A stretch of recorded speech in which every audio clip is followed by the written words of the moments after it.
The impact sent stars exploding across her vision. One moment, Irene Hill was standing in the training compound under the Mediterranean sun. The next, her body was airborne, launched backward by a force that felt like a freight train. Her head cracked against the concrete wall with a sickening thud that echoed across the silent training yard. 50 elite soldiers watched in frozen shock as their new instructor crumpled to the ground. Captain Garrett had just thrown a woman headfirst into a wall. But what happened next would change everything they thought they knew about strength, about leadership, and about the instructor they'd spent 3 months trying to break.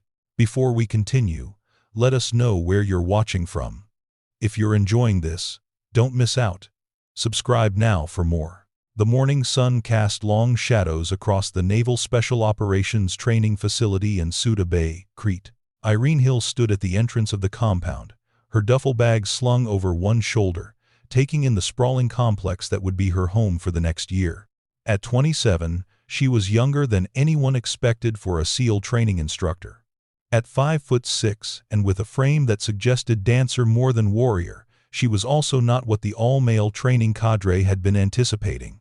The assignment letter had arrived 6 weeks ago, delivered to her quarters in Naples, where she'd been serving as a combat swimming specialist.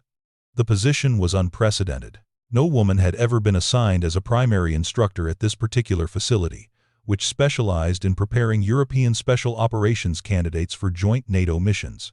The role required expertise in underwater demolitions, hand-to-hand combat, tactical psychology, and the kind of mental fortitude that could break through the barriers of ego and fear that defined elite soldiers.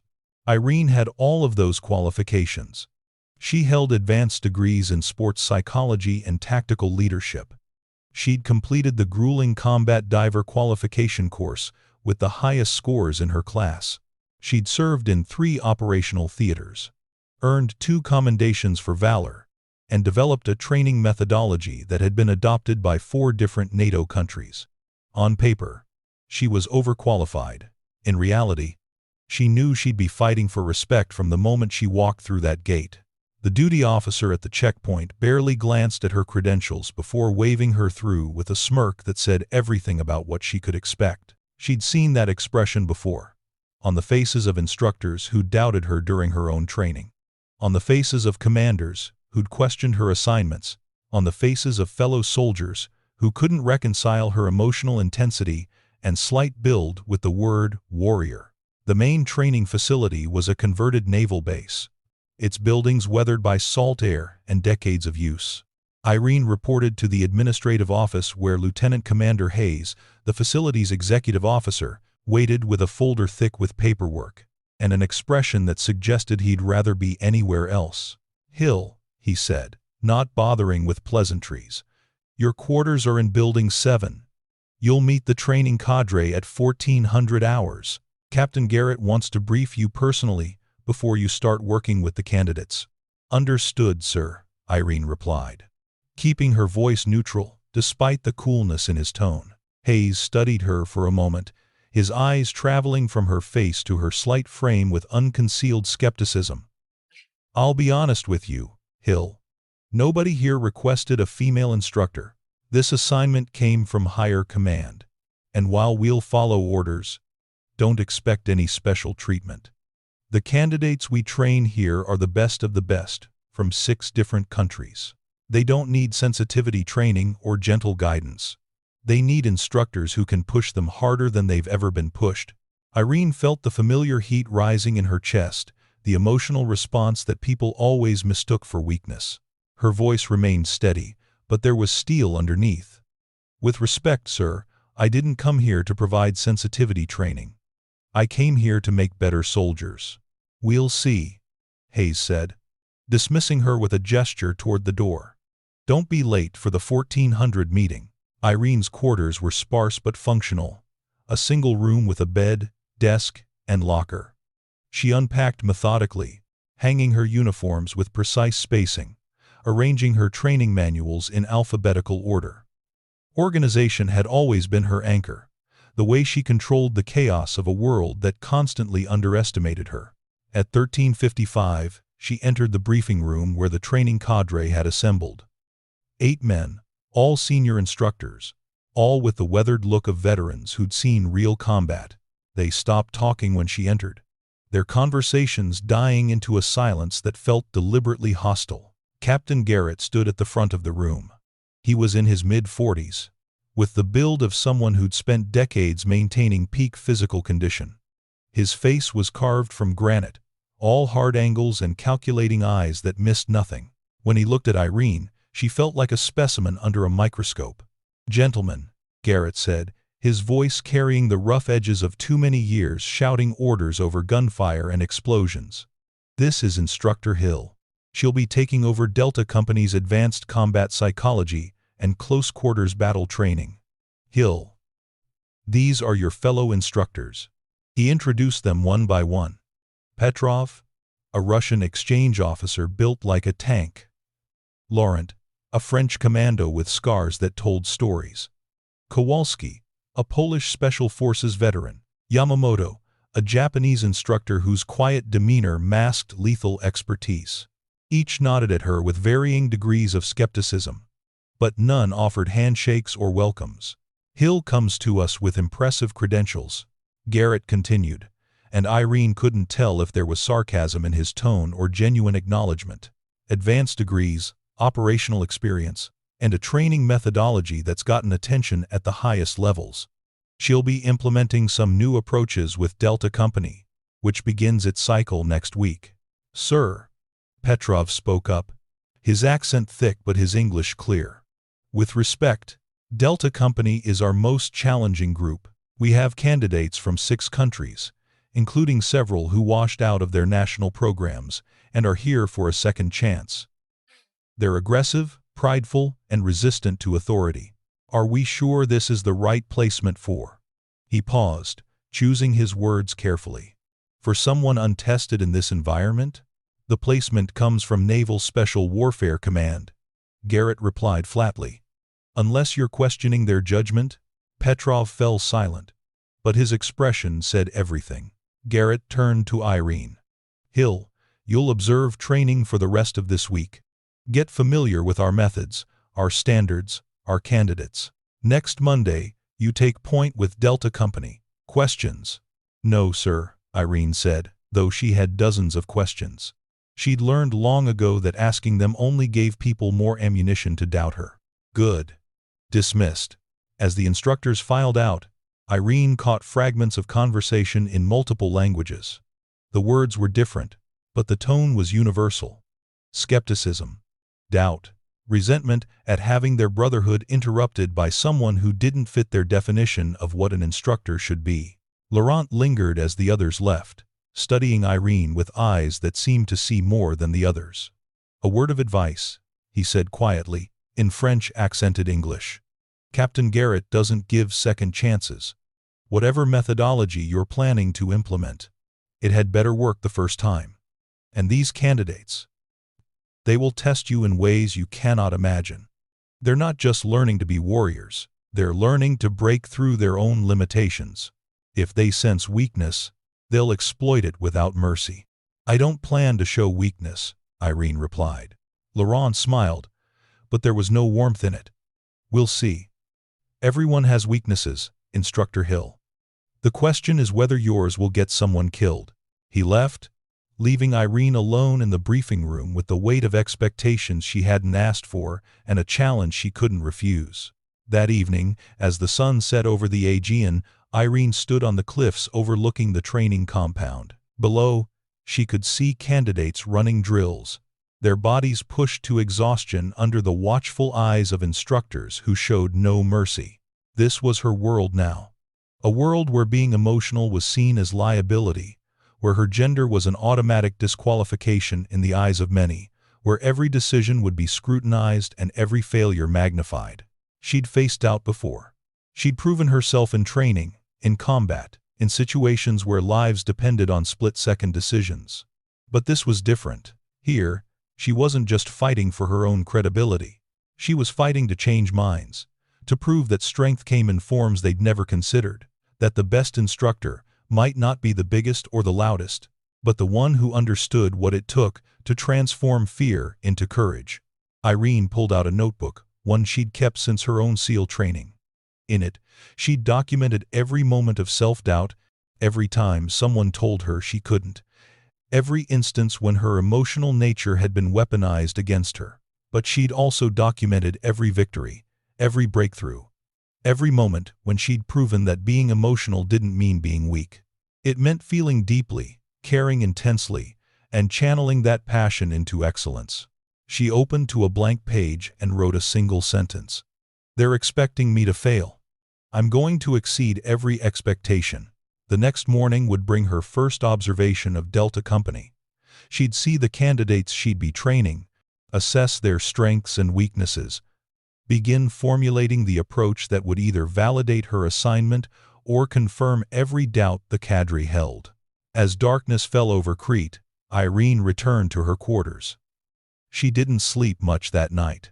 Instead, she studied files on each Delta Company candidate, memorizing backgrounds, analyzing psychological profiles, identifying the unique challenges each would present. By dawn, she had a plan. It was unconventional, emotional, and entirely different from the traditional methods the cadre employed. It would either revolutionize their training or destroy her career. Either way, Monday was coming, and Irene Hill was ready to show them exactly what kind of instructor they'd been waiting for, even if they didn't know it yet. The observation began at 05:30 on a Tuesday morning that promised heat and humidity. Irene stood at the edge of the training compound, clipboard in hand, watching as Delta Company assembled for physical training. 24 candidates from 6 nations, all male, all carrying the swagger of men who'd already proven themselves in their respective militaries. They were the elite of the elite, or at least they thought they were. Captain Garrett stood beside her, his presence as immovable as the concrete walls surrounding the compound. "These men have been here for 3 weeks," he said without preamble. "We've already lost 6 candidates, 2 medical drops, 4 voluntary withdrawals. The ones who remain are either exceptional or too stubborn to quit. Your job will be figuring out which." Irene studied the formation. She could already identify patterns in how they stood, how they interacted, which ones were natural leaders, and which were followers masquerading as alphas. "What's been the primary challenge with this group?" "Cohesion," Garrett replied. "They're individuals, not a team. Each thinks their national training was superior, that they have nothing to learn from the others. They respect strength and aggression but nothing else.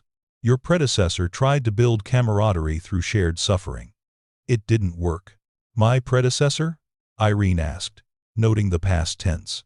"Instructor Brandt, German KSK, 15 years experience. He requested reassignment after 2 weeks with Delta Company. Said they were unteachable." Garrett turned to look at her directly. "So, you understand what you're walking into. Men who broke a veteran instructor in 14 days. The physical training session was brutal by design. Petrov led them through a circuit that would have destroyed average soldiers. 200 burpees, a 3-mile run in full gear, rope climbs, obstacle courses, all while instructors shouted criticism and impossible deadlines. Irene watched not the exercises, but the reactions. Who helped struggling teammates? Who pulled ahead without looking back? Who maintained form under fatigue and who let discipline slip when they thought no one was watching? One candidate caught her attention. He was British, according to her roster. Calloway, former SAS, 32 years old, with a record that suggested exceptional skill but questionable judgment. He was first in every exercise, but he was also isolated. No one spoke to him. No one asked for his help, despite his obvious superiority. He moved through the training like a lone wolf, efficient but disconnected. Another candidate, Finnish, named Virtanen, was struggling. His form was failing, his breathing ragged. The instructors showed no mercy, screaming at him to move faster, do more, push harder. But Irene noticed something else. Every time an instructor turned away, a Norwegian candidate named Bergeson would subtly adjust Virtanen's position, correcting his form just enough to help him complete the repetitions without being obvious about it. These were the details that mattered. Not who was strongest or fastest, but who understood that real teams didn't leave people behind, even when it cost them personally. After physical training came tactical scenarios. The candidates were divided into 4-man teams and given a rescue mission. Extract a downed pilot from hostile territory with limited ammunition and a strict time constraint. Irene watched from the observation tower as each team approached the problem. Most went in aggressively, trying to overwhelm the opposition with speed and violence. They failed spectacularly, triggering simulated casualties and mission failures that left them frustrated and blaming each other. But one team, led by a quiet Canadian named Rousseau, took a different approach. They spent the first 5 minutes observing, identifying patterns in the enemy patrol routes, then executed a plan that was surgical in its precision. No wasted movement, no unnecessary risks. They completed the extraction with 0 casualties and time to spare. Rousseau's team has been the only consistent performer, Garrett noted, following her gaze. But put him with different team members, and he's average. He hasn't figured out how to lead men who don't already think like him. Irene made notes, her mind already formulating approaches. Traditional SEAL training focused on breaking individuals down to build them back up as a unit. But these men had already been broken and rebuilt by their own nation's programs. What they needed wasn't more suffering. They needed to understand why they were suffering, to connect their struggles to a purpose larger than personal achievement. The day's training concluded at 1800 hours. Candidates dragged themselves to the mess hall, exhausted and defeated. Irene returned to her quarters and began writing a training plan that would either validate everything she believed about leadership or confirm every doubt the cadre held about her capabilities. Her methodology was based on research she'd conducted during her graduate studies. Emotional intelligence as a force multiplier in high-stress tactical situations. The theory was simple. Soldiers who understood their own emotional responses, who could identify fear and channel it into focus rather than panic, who could read the emotional states of teammates and adjust their behavior accordingly, performed better under pressure than soldiers who relied solely on physical conditioning and technical skill. The military had always treated emotion as weakness. Irene believed it was the key to unlocking potential that traditional methods couldn't reach. She worked through the night, designing scenarios that would force Delta Company to confront not just physical challenges, but emotional ones. Trust exercises that required vulnerability, leadership rotations that would expose ego, debriefings that focused not on what went wrong but on how they felt when it went wrong and what those feelings revealed about their decision-making. It was radical. It was risky. And if it failed, it would confirm every stereotype about female instructors: being too soft, too emotional, too focused on feelings instead of results. At 0300, Irene finally allowed herself to sleep. In 4 days, she'd take command of Delta Company. In 4 days, she'd either prove that emotion was strength or prove that she didn't belong here. The remaining observation days followed similar patterns. Physical brutality designed to expose weakness. Tactical scenarios designed to create pressure. And through it all, Irene watched the human dynamics that everyone else ignored. She saw Calloway's isolation wasn't arrogance but fear of trusting teammates who might not meet his standards. She saw Vertonen's struggles weren't lack of ability but lack of confidence. A man who'd been told he wasn't good enough so many times he'd started believing it. She saw Rousseau's leadership wasn't natural talent but learned behavior, a man who'd studied what worked and replicated it without understanding the principles behind it. These were the insights that would guide her training. Not just making them stronger or faster, but making them whole. Making them understand that the greatest warriors weren't the ones who never felt fear or doubt, but the ones who felt everything and fought anyway. On Friday evening, Garrett summoned her to his office. The room was spartanly decorated, walls covered with commendations and photographs from deployments spanning decades. He gestured for her to sit, then leaned back in his chair, studying her with eyes that had evaluated thousands of soldiers. Monday, "You take command of Delta Company," he said. "I've read your training plan. It's unconventional." "Yes, sir," Irene replied, keeping her voice steady despite the uncertainty in his tone. "Emotional intelligence exercises, vulnerability-based trust building, psychological debriefings." He paused. "Hill, these men aren't therapy patients. They're warriors being trained for operations where hesitation means death. You want to make them talk about their feelings?" "I want to make them understand their feelings, sir," Irene corrected. "Research shows that soldiers with high emotional intelligence make better decisions under pressure, show greater resilience after traumatic events, and demonstrate superior teamwork in crisis situations. Traditional training makes them tough. This training will make them complete." Garrett was silent for a long moment. "You're asking me to trust a methodology that contradicts everything I've learned in 25 years of service. I'm asking you to trust that someone who thinks differently might see solutions others have missed," Irene replied. "Delta Company has already broken one instructor. Traditional methods aren't working. What do you have to lose by trying something new? The respect of my cadre, the confidence of my candidates, the reputation of this facility." Garrett's voice was hard but not hostile. "But you're right about one thing. Traditional methods are failing with this group. So, I'm going to give you 8 weeks. If Delta Company shows measurable improvement in team cohesion and tactical performance, you'll continue. If not, you'll be reassigned and we'll never speak of this again." "Understood, sir." "One more thing, Hill." Garrett leaned forward, his expression intense. "These men are going to test you.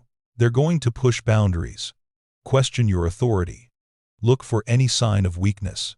How you handle that first confrontation will determine whether they follow you or eat you alive.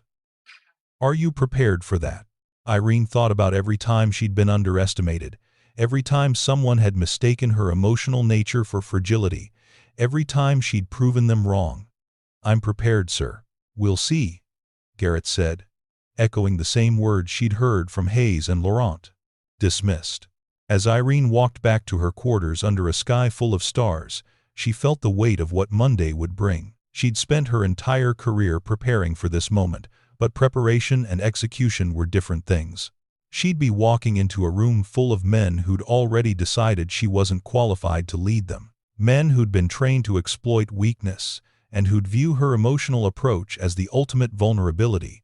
But Irene had learned something during her years of being underestimated. People's expectations could become their blindness. They'd be looking for traditional weaknesses, traditional failures. They wouldn't see the strength in vulnerability, the power in emotional awareness, the tactical advantage of understanding what drove human behavior under pressure. Monday morning would be her first test. And unlike the candidates who'd face her training, Irene didn't have 8 weeks to prove herself. She'd have minutes to establish authority, hours to gain respect, days to show results. The sun would rise on Monday whether she was ready or not. And when it did, Irene Hill would step into that training compound and show Delta Company exactly what kind of instructor they'd been waiting for, even if they didn't know they needed her yet. We've invested considerable effort in bringing you this story. If you find it engaging, please consider subscribing to our channel. Your support is greatly appreciated. Now, let's return to the narrative. Monday morning arrived with the kind of bright sunshine that made everything seem deceptively peaceful.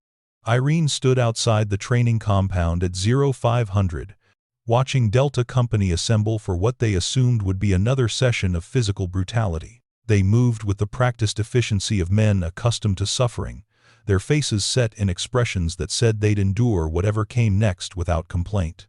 Captain Garrett stood beside her, arms crossed, his presence a silent reminder that she was being evaluated as much as the candidates. "They're yours," he said simply, then stepped back to observe. Irene walked to the front of the formation, her boots crunching on gravel in the pre-dawn quiet. 24 faces looked at her with varying degrees of curiosity, skepticism, and barely concealed dismissal. She could read it all in their body language. The slight shifts in posture, the exchanged glances, The way several candidates deliberately avoided making eye contact, as if acknowledging her authority would somehow diminish their own. "Good morning," Irene said, her voice carrying across the compound without shouting. "I'm Instructor Hill. As of today, I'm responsible for your advanced tactical psychology and close-quarters combat training. Before we begin, I want to establish something clearly. I'm not here to be your friend. I'm not here to make training easier. I'm here to make you better than you've ever been." She let the words settle, watching reactions. Calloway, the British SAS veteran, had the faintest smirk on his face. Virtanen, the struggling Finn, looked confused. Rousseau, the Canadian, maintained perfect neutrality. "You've spent 3 weeks being physically demolished," Irene continued. "You've proven you can endure pain, push through exhaustion, complete tasks that break average soldiers. That's the baseline. What separates adequate from exceptional isn't how much you can suffer. It's how you think when you're suffering. How you lead when everything's falling apart. How you trust when trust could get you killed." "With respect, ma'am," Calloway spoke up, his British accent crisp, with barely concealed condescension. "We're special operations candidates. We already know how to think under pressure. That's why we're here." Irene turned her full attention to him. "What's your name, candidate?" "Calloway, ma'am." Former SAS. "Calloway. In your last tactical scenario, your team failed the mission because you overrode your team leader's plan and executed your own approach. Your individual performance was flawless. Your team suffered 3 simulated casualties. Tell me, is that thinking under pressure or ego under pressure?" The smirk vanished from Calloway's face. Around him, several candidates shifted uncomfortably. Irene had just done what no instructor had done before. Called out the golden boy in front of everyone. "That team leader's plan was tactically unsound," Calloway replied, his voice tight. "Perhaps," Irene acknowledged. "But you're training to operate in multinational teams where you won't always agree with leadership decisions. The question isn't whether you can perform brilliantly alone. It's whether you can function effectively in imperfect circumstances with imperfect teammates making imperfect decisions. Because that's reality." She paused, scanning the formation. "Today, we're starting with something different. No physical training. No tactical scenarios. Today, you're going to learn the most difficult skill in special operations: understanding yourself." The confusion was immediate. Several candidates exchanged glances that clearly communicated their skepticism. From the observation area, Irene could feel Garrett's intense scrutiny. "Divide into your assigned 4-man teams," Irene instructed. "Each team will receive an envelope containing a scenario. You'll have 30 minutes to plan your approach. But here's the catch. Before you discuss tactics, each team member will spend 5 minutes explaining to the others why you chose this career. Not your qualifications or achievements. Why you needed to become a special operations soldier. What you're trying to prove and who you're trying to prove it to." The resistance was palpable. These were men trained to suppress personal feelings, to view emotional exposure as weakness. Now their new instructor was asking them to voluntarily reveal vulnerabilities to teammates who might exploit them. "Ma'am," Virtanen spoke up hesitantly, "how does this help us complete missions?" "Because," Irene replied, "you can't trust someone whose motivations you don't understand, and you can't function as a team when everyone's pretending to be something they're not. You have 30 minutes. Begin." The teams dispersed to their designated areas, and Irene moved between them, observing but not interfering. The initial conversations were awkward, filled with surface-level responses and defensive posturing. But gradually, as the time pressure forced authenticity, real stories began emerging. She watched Calloway's team, where the British soldier sat with arms crossed, clearly resistant. His teammates went first, sharing stories of family military traditions, of wanting to prove themselves worthy of legacies. When it was Calloway's turn, he was silent for a long moment before speaking so quietly, Irene had to strain to hear. "My father was SAS, he said finally. He died during a training accident when I was 12. Everyone said it was an equipment failure, but I read the report when I was older. It was human error. His team leader made a decision under pressure, and my father paid for it with his life. I became SAS to prove that excellence matters more than teamwork, that if you're good enough individually, you don't have to rely on others who might fail you. The admission hung in the air like smoke. His teammates stared at him, seeing for the first time the fear underneath the arrogance. Not fear of failure, but fear of trusting others with his life the way his father had.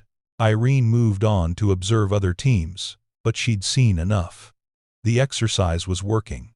These men were beginning to see each other as humans rather than competitors. The real test would come next, when they had to translate that understanding into tactical performance. The tactical scenario Irene designed was deliberately impossible using conventional approaches. Each team received the same mission: infiltrate a compound, extract a high-value target, and exfiltrate within 20 minutes. The compound was defended by superior numbers with overlapping fields of fire. Every aggressive approach would result in mission failure. The only way to succeed required something these candidates hadn't demonstrated yet: perfect trust and communication under pressure. Irene watched from the control tower as the first team, led by Rousseau, began their approach. They moved with practiced efficiency, using cover effectively, communicating in whispers. But when they reached the compound perimeter, they defaulted to aggressive tactics. Within minutes, they'd triggered the alarm system and suffered simulated casualties. Reset, Irene called through the speakers. Next team. Team after team attempted the mission. Each failed in different ways, but the core problem was identical. They were operating as individuals who happened to be in proximity, rather than as a unified force multiplying each other's effectiveness. Calloway's team went last. After his admission during the morning session, there was a subtle shift in how his teammates interacted with him. Less deference, more genuine collaboration. They spent longer planning than the other teams, and when they moved, something was different. They approached the compound from an unexpected angle, one that required them to cross completely exposed terrain. Conventional tactics would call this suicide, but Calloway had identified something others missed: a blind spot in the defensive pattern that existed only during specific rotation windows. The team moved with absolute synchronization. When one candidate paused, the others instinctively adjusted without verbal communication. When they encountered an obstacle, solutions flowed naturally from whoever was best positioned to address it. They weren't following Calloway's plan. They were executing a shared vision that had emerged from genuine collaboration. They extracted the target with 30 seconds to spare and 0 casualties. From beside Irene, Garrett spoke for the first time since the exercise began. "How did you know that would work?" "Because once they stopped pretending to be invulnerable, they could actually be strong," Irene replied. "Calloway's been leading through intimidation because he's terrified of trusting others. His team's been deferring to him because they assumed his arrogance came from competence rather than fear. Once they understood each other's motivations, they could function as a unit." "One successful team doesn't prove your methodology," Garrett observed. "No, sir. But it proves it's possible. The others will follow." That evening, Irene called Delta Company together for their first group debrief. Instead of critiquing tactical decisions, she focused on the emotional dynamics that had driven those decisions. When Rousseau's team had rushed the compound, was it because they believed it was the best tactical approach, or because they were afraid of looking weak by taking too much time to plan? When teams had failed, did they analyze the failure or immediately start blaming each other to deflect from their own mistakes? The questions made candidates uncomfortable. These were men trained to suppress doubt, to project confidence even when they felt none. Being asked to examine their emotional states felt like being asked to confess weakness. But Irene pushed through the resistance. "Every tactical decision you make is influenced by emotional state," she explained. "Fear makes you aggressive or passive. Ego makes you take unnecessary risks. Insecurity makes you defer to others even when you have the right answer. Until you understand your emotional drivers, you're not in control of your decisions. Your emotions are." Over the following days, the training intensified. Physical sessions continued, but now they were paired with psychological analysis. After each exercise, candidates had to identify not just what went wrong tactically, but what they were feeling when they made critical decisions. The debriefs were brutal in their honesty. Virtanen admitted that his physical struggles weren't about capability but about a voice in his head that constantly told him he didn't belong among these elite soldiers. Once he acknowledged that fear, his performance transformed. He started asking for help instead of hiding his struggles, and his teammates responded by genuinely supporting rather than judging him. The Norwegian candidate, Bergesen, revealed that he'd been secretly helping others because he felt guilty about his own advantages. He'd grown up with resources most soldiers never had: private coaching, elite training facilities, connections that smoothed his path. He was terrified that his achievements were unearned, so he tried to prove his worth by carrying others. Irene helped him understand that generosity wasn't penance, it was leadership. But not everyone embraced the new methodology. A German candidate named Fischer openly mocked the emotional focus, calling it therapy for weaklings during a team meeting. His resistance created fractures within his team until Irene assigned him to lead the most difficult scenario yet: a hostage rescue where success required absolute trust between team members. Fischer's team failed spectacularly. His refusal to be vulnerable with his teammates meant they never fully trusted his leadership. When the critical moment came, they hesitated instead of executing, and the mission collapsed. In the debrief, Irene didn't attack Fischer. Instead, she asked him a simple question: "Why are you so afraid of letting your teammates see you as human?" The question hung in the air. Fischer's jaw clenched, his face reddening. But before he could respond with anger, something shifted. His shoulders dropped slightly, and when he spoke, his voice was quieter than anyone had heard before. "Because, in my unit, showing weakness got you removed from operations. The only way to stay relevant was to never admit you struggled with anything. I've spent 10 years proving I don't need anyone's help or support." "And how's that working for you?" Irene asked gently. Fischer looked at his team, at the candidates who'd followed his leadership into failure because they couldn't fully trust someone who wouldn't trust them. "It's not," he admitted finally. That night marked a turning point. Fischer's admission gave permission for others to drop their masks. The compound's atmosphere shifted from competitive hostility to collaborative intensity. Candidates started helping each other not out of obligation but genuine investment in collective success. 3 weeks into Irene's command of Delta Company, the transformation was undeniable. Team performance metrics had improved by 40%. Candidates who'd been struggling were now exceeding standards. More importantly, the unit cohesion that had eluded them under traditional training was finally emerging. But success brought new challenges.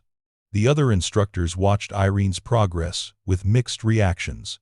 Some, like Laurent, showed grudging respect. Others, particularly Petrov, viewed her methods as dangerous deviation from proven techniques. The tension came to a head during the weekly cadre meeting. "Her candidates are performing well in controlled scenarios," Petrov argued, his voice heavy with skepticism. "But what happens when they face real combat stress? When there's no time for emotional processing and trust exercises, will they freeze because they've been taught to feel instead of react?" "They're being taught to understand their reactions," Irene countered. "That's not the same as hesitation. A soldier who knows fear is trying to make them aggressive can choose a tactical approach instead of an emotional one. That's not weakness. It's tactical sophistication. It's theory." Petrov shot back. "Untested theory that sounds good in academic papers but might get people killed in reality." Garrett raised a hand for silence. "Which is why we're going to test it." Next week, Delta Company participates in the Joint Forces exercise. They'll be operating alongside companies trained with traditional methods, facing the same scenarios under the same time pressure. We'll have objective data on whether Hill's approach produces superior results or just feels more comfortable. The Joint Forces exercise was the facility's most challenging evaluation. Companies from 3 different nations would compete in complex scenarios that simulated real-world special operations. Everything would be measured: completion time, casualties, tactical efficiency, adaptability under changing conditions. It was also the exercise where the previous Delta Company, under Instructor Brandt, had performed so poorly that 6 candidates had voluntarily withdrawn. Irene knew this was her ultimate test. If Delta Company failed, her methodology would be dismissed as naive idealism. Every female instructor who came after her would face that failure as evidence that women were too emotional, too soft, too focused on feelings to prepare soldiers for reality. She spent the next week intensifying training, but not in the ways candidates expected. Instead of adding more physical stress, she focused on decision-making under ambiguity, scenarios where the right answer wasn't obvious, where team members had conflicting information, where success required synthesizing diverse perspectives under time pressure. The scenarios revealed something Irene had suspected. Traditional training created soldiers who were excellent at executing clear orders, but struggled when situations became complex. Her candidates, trained to understand their own decision-making processes, adapted more quickly to changing circumstances because they could identify when their emotional responses were overriding tactical judgment. The night before the joint exercise, Irene found Calloway on the cliffs overlooking the compound. The British soldier stood at the edge, staring out at the dark Mediterranean, his posture suggesting deep contemplation. "Nervous about tomorrow?"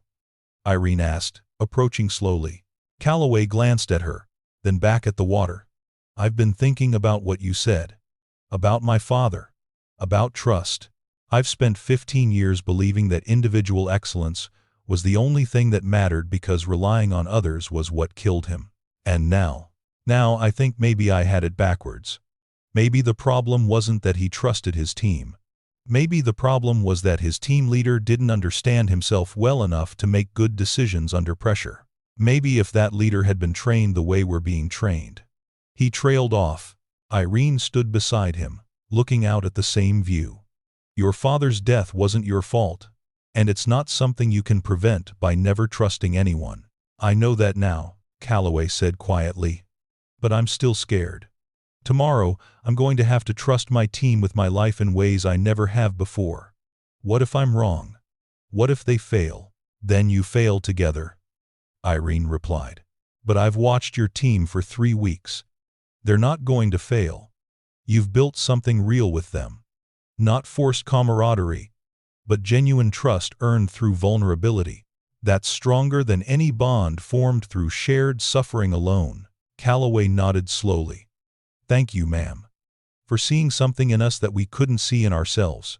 The Joint Forces exercise began at dawn with a scenario that would test everything.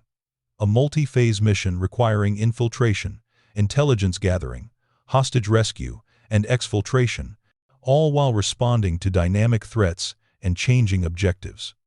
3 companies would tackle it simultaneously, with their approaches monitored and evaluated by a joint assessment team.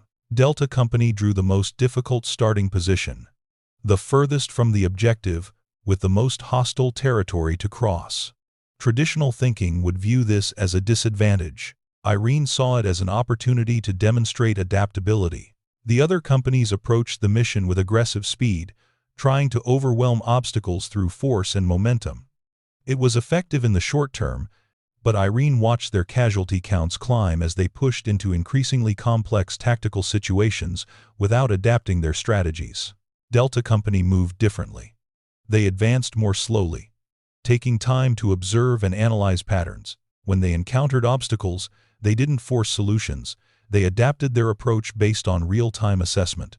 When situations changed unexpectedly, they adjusted seamlessly because every team member understood both the tactical objectives and the emotional states that might compromise decision-making. The critical moment came during the hostage extraction phase. All 3 companies reached their objectives within minutes of each other. But the scenario designers had planted a complication. One of the hostages was actually an enemy combatant in disguise, and identifying them required reading subtle behavioral cues under extreme time pressure. The first company breached aggressively, secured the hostages without discrimination, and evacuated. Only during post-mission analysis would they discover they'd extracted an enemy asset who would have compromised their entire operation in a real scenario. The second company identified the threat, but took so long verifying it that they exceeded their time window, resulting in simulated reinforcements arriving and overwhelming their position. Delta Company, led by Calloway with Rousseau as his second, approached differently. Instead of immediately breaching, they observed through enhanced optics, with each team member analyzing different aspects of the hostage's behavior. Virtanen noticed micro-expressions that suggested deception. Bergeson identified inconsistencies in how one hostage positioned themselves relative to the others. Fisher cross-referenced their observations against intelligence briefings. When they breached, they did so with complete certainty. They secured the genuine hostages, isolated the enemy combatant, and exfiltrated within their time window. Perfect execution born from perfect trust in each other's observations and judgments. Captain Garrett watched from the command center, his expression unreadable. Beside him, Petrov stood in stunned silence as Delta Company's metrics populated the assessment screens. Fastest completion time. 0 casualties. Perfect threat identification. Flawless adaptation to changing conditions. Impossible, Petrov muttered. This is the same company that collapsed under Brandt. The same candidates who couldn't function as a team 4 weeks ago. Not impossible, Garrett replied, his eyes on Irene, who was monitoring her candidates from the field position. Just different. The joint exercise continued through 3 more phases, each designed to isolate different skill sets. In every phase, Delta Company performed at or above the other companies. But more impressive than their metrics was how they performed. There was no wasted motion. No ego-driven decision-making. No hesitation born from mistrust. They functioned as a unified organism, each member's strengths amplifying the others. When the exercise concluded at 1700 hours, the assessment team gathered all 3 companies for the evaluation brief. The results were presented without commentary, just raw data on large screens that told an undeniable story. Delta Company had outperformed both comparison units in every measurable category. More significantly, their performance curve showed consistent excellence across all phases, while the other companies showed high volatility with peaks of brilliance followed by valleys of poor coordination. The lead evaluator, a Norwegian colonel named Anderson, addressed the assembled soldiers. Today demonstrated something we rarely see in joint operations, a company that performs better as a collective than the sum of its individual capabilities. Delta Company's performance wasn't about superior physical conditioning or advanced technical skills. It was about superior decision-making under pressure, which came from superior understanding of themselves and each other. He paused, letting the words settle. Traditional special operations training produces excellent warriors, but Delta Company has demonstrated that the next evolution of warfare requires something more. Warriors who understand that strength and vulnerability aren't opposites, that emotional intelligence is a tactical advantage, that true leadership means being human with your team rather than superhuman above them. From her position at the back of the assembly area, Irene felt something release in her chest. Validation after years of being told her approach was too soft, too emotional, too different to work in the real world of military operations. After dismissal, as candidates dispersed toward the mess hall, Captain Garrett approached her. His expression was still unreadable, but there was something different in his eyes. Respect, maybe, or at least the beginning of it. Hill, he said simply. My office. 20 minutes. Irene nodded, watching as he walked away. She knew this conversation would determine her future at the facility. The exercise results were undeniable, but institutional resistance to change ran deep. Traditional methods had decades of validation behind them. Her approach had one successful company and a lot of questions about whether results could be replicated. When she entered Garrett's office, she found the entire training cadre assembled: Petrov, Laurent, Kowalski, Yamamoto, Hayes, all of them watching her, with expressions ranging from grudging respect to open skepticism. Garrett gestured for her to sit. Hill, we've reviewed today's results. Delta Company's performance was exceptional by any standard. The assessment team specifically noted their decision-making superiority and team cohesion. That said, we have questions. Of course, sir, Irene replied, keeping her voice steady. Petrov spoke first. Can this be replicated?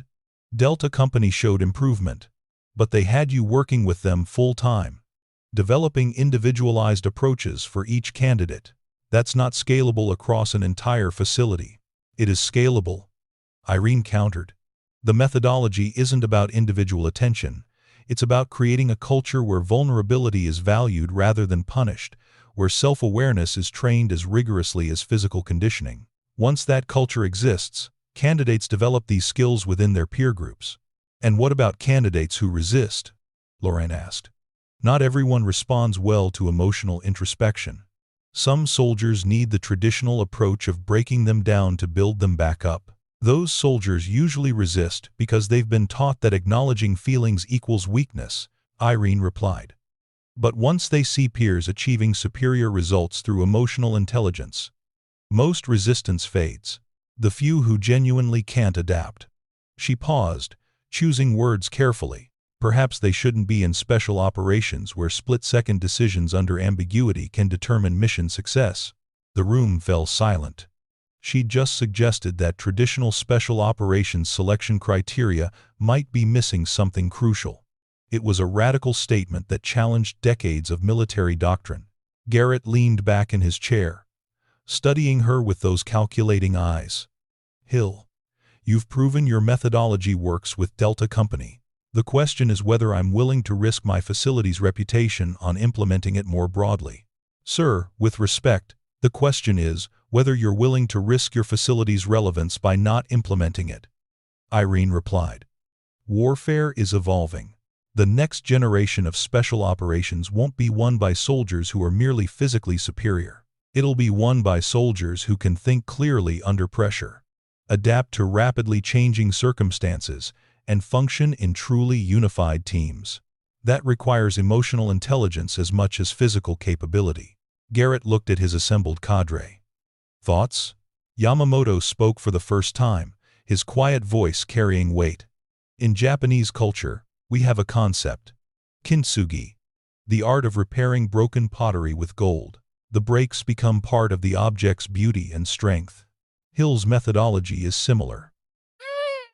She teaches soldiers that their emotional vulnerabilities, properly understood and integrated, become sources of strength rather than weaknesses to hide. Petrov struggled for words. That's very poetic. But this is combat operations, not art therapy. Combat operations conducted by humans with human psychology, Yamamoto replied calmly. Ignoring that doesn't make it less true. It just makes us less effective. The discussion continued for another hour, with arguments for and against broader implementation of Irene's methodology. Finally, Garrett raised a hand for silence. Here's my decision.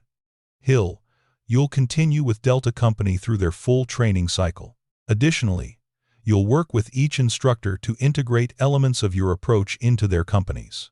We're not abandoning traditional methods, but we're evolving them. If results across multiple companies show similar improvement, we'll make this facility's standard approach. If not, we revert to traditional methods. It wasn't everything Irene had hoped for, but it was more than she'd expected.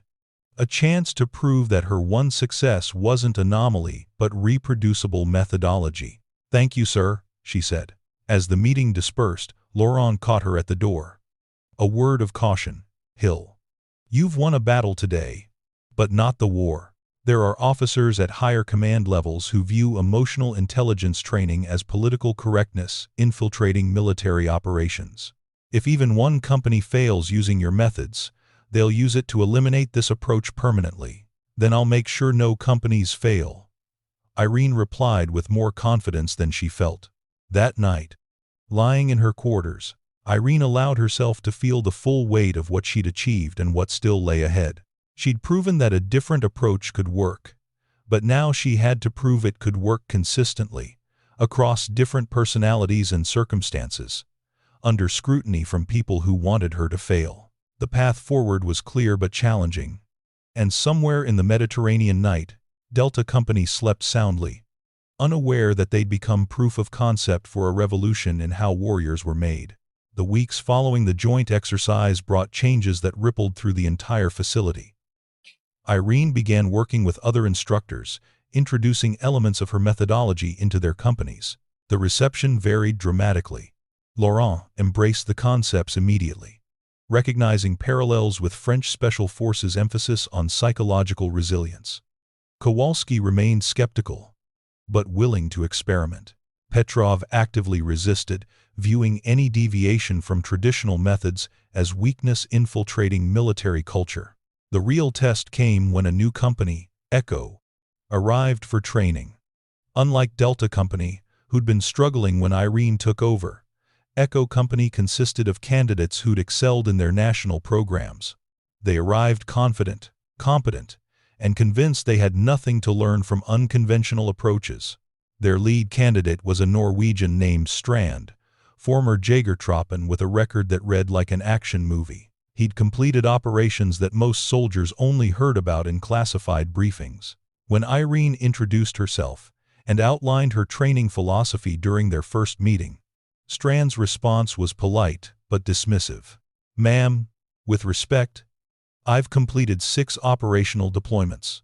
I've made life or death decisions in circumstances where emotional processing would have gotten people killed. I understand you've had success with struggling candidates who needed psychological support, but we're not that company." The statement hung in the air like a challenge. Around Strand, his teammates nodded agreement. These were elite soldiers who'd proven themselves repeatedly. They didn't need someone telling them to explore their feelings. Irene recognized the moment for what it was. Her first major test with candidates who viewed her methodology not as opportunity but as obstacle. How she handled this would determine whether her approach could work beyond Delta Company's unique circumstances. "Strand," she said calmly, "tell me about your last mission, the one that earned you that commendation." Strand's expression shifted slightly, surprised that she'd studied his record. Hostage rescue in hostile territory. 3 armed combatants, 2 hostages, 60-second window. Successful extraction. 0 friendly casualties. And the combatant you killed during the breach, the one closest to the hostages.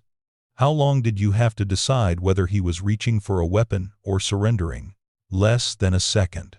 And in that second, what drove your decision? Training or instinct? Strand hesitated. "Both, I suppose. Instinct is just emotional response, dressed in tactical clothing," Irene replied. "You saw a threat and reacted. But what if your emotional state in that moment, stress, adrenaline, perhaps anger from team members who'd been injured earlier, what if that affected your perception? What if he actually was surrendering?" "He wasn't," Strand said firmly. "I believe you. But you've never examined why you're so certain. You've never questioned whether your emotional state influenced your perception of his actions. That's not a criticism of your decision. It's an observation that you're operating on autopilot, assuming your instincts are always correct without understanding what shapes those instincts." The confidence in Strand's expression wavered slightly. Irene pressed forward, her voice remaining steady and non-confrontational. "You've survived 6 deployments through a combination of skill, training, and luck. But you've also created a mental model where you're always right because you've always survived. That works until it doesn't. Until the day your unexamined emotional responses lead to a decision that gets someone killed. So what are you suggesting?" Strand asked, his tone defensive. "That I second-guess myself in combat situations? I'm suggesting you understand yourself in non-combat situations, so you don't have to second-guess in combat situations. When you know why you react the way you do, you can trust those reactions. When you don't, you're just hoping your autopilot happens to be calibrated correctly." The conversation ended without resolution, but Irene had planted seeds of doubt in Echo Company's certainty. Over the following days, she designed training specifically to challenge their assumptions. Scenarios where obvious tactical solutions were actually traps. situations where candidates' emotional responses, confidence becoming arrogance, fear masquerading as aggression, led them to disaster. Echo Company failed repeatedly. Each failure chipped away at their certainty that traditional training had prepared them for everything.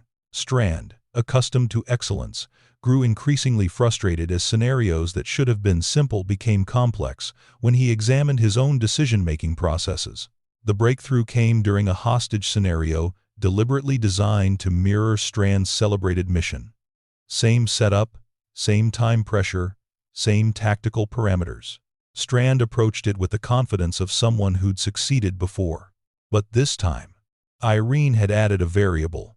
The combatant nearest the hostages was given instructions to make ambiguous movements that could be interpreted as either reaching for a weapon or attempting to surrender.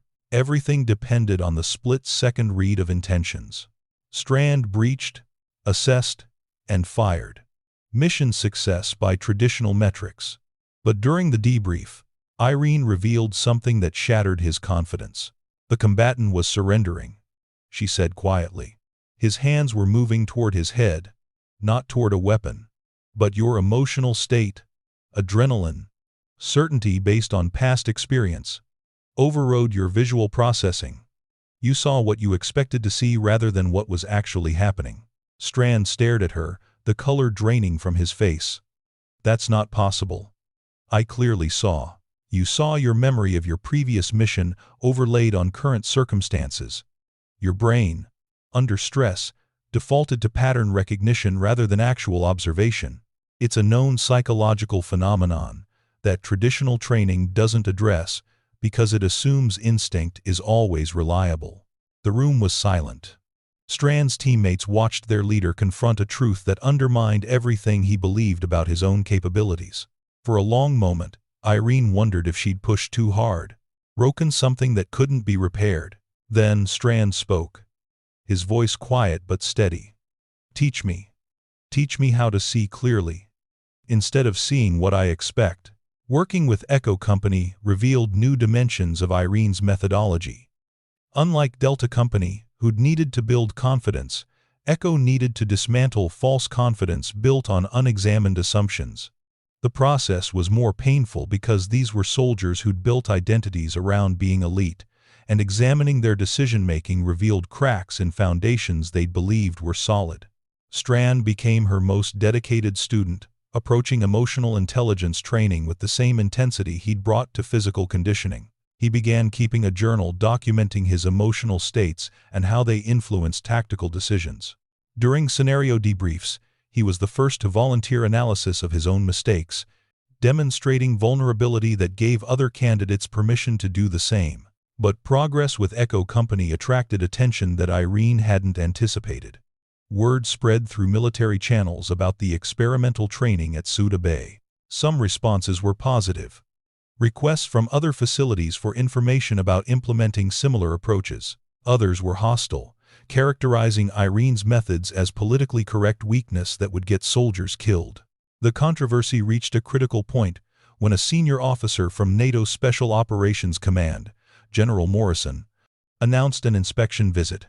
Morrison was known throughout the community as a traditionalist who believed modern military training had become too soft, too concerned with feelings rather than results. Captain Garrett called Irene to his office the day before Morrison's arrival. His expression was grim. Hill, I'm going to be direct. Morrison is coming here to find evidence that your methodology is compromising combat effectiveness. He's already told his staff that emotional intelligence training is therapy masquerading as military preparation. If he sees anything during his visit that confirms that bias, he has the authority to shut down your entire program. What do you need from me, sir? Irene asked. I need you to demonstrate that your approach produces superior soldiers, not different soldiers. Morrison respects results above all else. Show him results he can't dismiss. The inspection began at dawn with Morrison observing physical training. He was in his 60s but moved with the bearing of someone who could still outperform half the soldiers on the base. His face was carved from granite, and his eyes missed nothing. Irene had structured the day to showcase integrated training. physical challenges paired with psychological analysis, tactical scenarios that required both technical skill and emotional intelligence. She'd selected Delta Company for the demonstration, knowing they'd show the most dramatic transformation. Morrison watched silently as candidates executed flawless rope climbs, followed by immediate tactical decision-making exercises designed to test clarity under physical exhaustion. His expression remained neutral, and time constraints that would force difficult decisions. Weber led his team with visible anxiety, his past failure haunting every choice.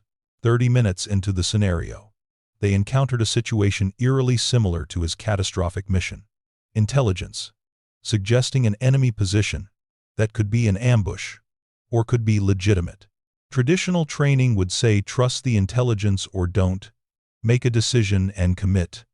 Weber froze, paralyzed by memory of making the wrong choice before. His team waited, watching their leader collapse under pressure. Then something changed. Weber closed his eyes for 3 seconds, a technique Irene had taught for recognizing emotional overwhelm. When he opened them, his voice was steady. I'm feeling fear based on past failure, not present assessment. That fear is valid but not useful right now. Give me tactical assessment, stripped of my emotional projection. His team responded immediately, providing objective analysis. Weber synthesized their input, acknowledged his fear without letting it drive decisions, and made a call that was tactically sound rather than emotionally reactive.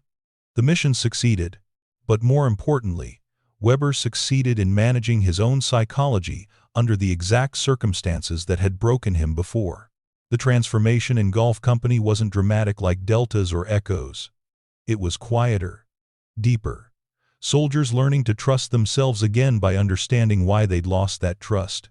By week 12, they functioned with a kind of resilient competence that impressed even Petrov, who'd remained skeptical of Irene's methods. The competition with Hendricks' facility was scheduled for a neutral location, a joint training base in Germany where both companies would face identical scenarios under observation from assessors representing 6 NATO nations. The military education community would be watching, waiting to see whether emotional intelligence was revolution or distraction. The competition began on a cold morning in Bavaria, with both companies assembled in separate compounds. Hendricks' company, Alpha, consisted of elite candidates trained with methods perfected over decades. They moved with mechanical precision, every action drilled to automaticity. Golf Company looked less polished, but there was something different in their bearing. Awareness rather than automation. Presence rather than programming. The first scenario was pure physical endurance, a 20-mile march with full combat loads, followed immediately by tactical decision-making exercises. Alpha completed the march 3 minutes faster than Golf, but during the decision-making phase, something became apparent. Alpha's candidates were physically superior, but mentally exhausted. Their decisions became increasingly aggressive and simplistic as fatigue accumulated. Golf Company, trained to recognize how physical stress affected cognition, adjusted their decision-making style to compensate for fatigue. They took slightly longer to decide, but made consistently better choices. The assessors noted the difference in their evaluations. The second scenario tested team cohesion under pressure. Both companies were fractured into smaller elements and given a complex mission requiring coordination despite communication difficulties. Alpha's teams struggled because they'd been trained to follow orders from clear leadership. When communications broke down, they defaulted to individual action rather than collaborative problem-solving. Golf Company's teams adapted immediately. They'd been trained to understand each team member's psychological patterns and decision-making styles. Even without direct communication, they could anticipate how teammates would respond to situations and coordinate accordingly. It was telepathy born from psychological insight rather than mystical connection.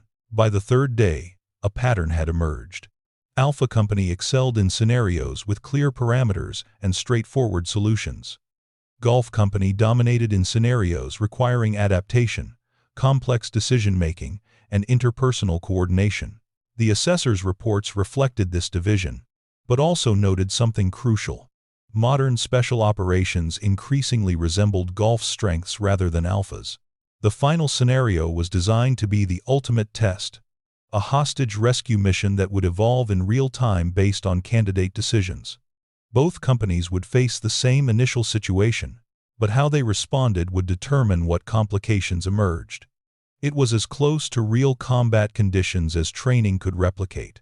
Alpha Company approached with overwhelming force, their execution technically perfect but tactically rigid.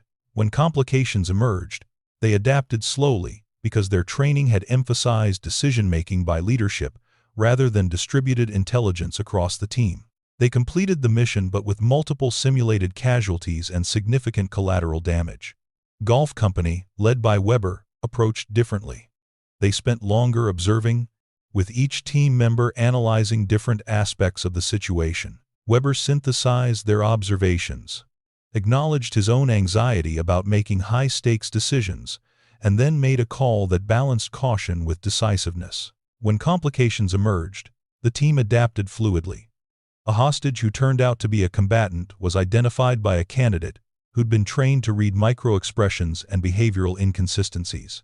A potential ambush was recognized by another candidate who noticed his own stress response spiking in ways that indicated environmental danger his conscious mind hadn't processed. They completed the mission with 0 casualties, minimal collateral damage, and perfect objective achievement. More impressively, their post-mission debriefs showed sophisticated understanding of their own decision-making processes. They could articulate not just what they did but why, and how their emotional states had influenced tactical choices. The assessor's final report was unequivocal. While Alpha Company demonstrated superior physical conditioning and technical proficiency, Golf Company showed superior overall combat effectiveness in scenarios reflecting modern operational realities. The report specifically noted that emotional intelligence training produced soldiers who were more adaptable, more resilient, and more capable of complex decision-making under ambiguous circumstances. Colonel Hendricks refused to accept the results, claiming the scenarios were biased toward Irene's methodology. But his protests rang hollow against objective data from neutral assessors. Within months, NATO Special Operations Command issued guidance recommending integration of emotional intelligence training across all member nation facilities. 2 years after that cold morning in Bavaria, Irene stood in front of a conference room filled with military educators from 20 nations. She'd been asked to present the definitive guide to implementing psychological awareness training in special operations programs. As she looked out at the audience, she saw faces that ranged from enthusiastic support to grudging acceptance. The debate wasn't over, but the direction was clear. "For too long," she began, "we've treated emotional awareness as weakness in military training. We've taught soldiers to suppress feelings rather than understand them. But emotions aren't the enemy. Unexamined emotions are. When soldiers understand their own psychology, when they can recognize how stress, fear, anger, and ego affect their judgment, they make better decisions. They lead more effectively. They survive situations that would break soldiers trained only in physical toughness and technical skill." She paused, thinking about the journey that had brought her here. From being dismissed as too emotional, too small, too female, to revolutionizing how elite soldiers were trained. From fighting for respect in a single compound, to shaping military education across NATO forces. The greatest warriors, she concluded, aren't the ones who never feel fear or doubt.